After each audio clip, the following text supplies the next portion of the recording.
Welcome back to another technical deep dive here in the debug zone. Today we're tackling a big question and breaking it down with insights from other users. Hopefully this clears up some misconceptions and helps you get the answer you need. So buckle up, stay a little curious, and let's jump right in.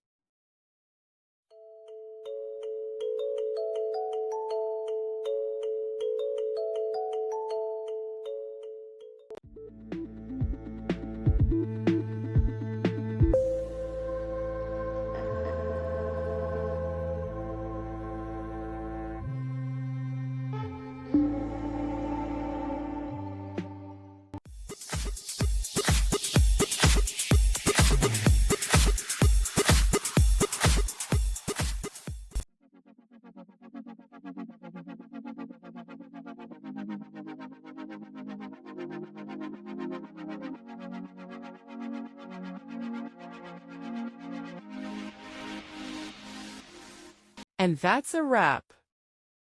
I hope you found the answer you were looking for.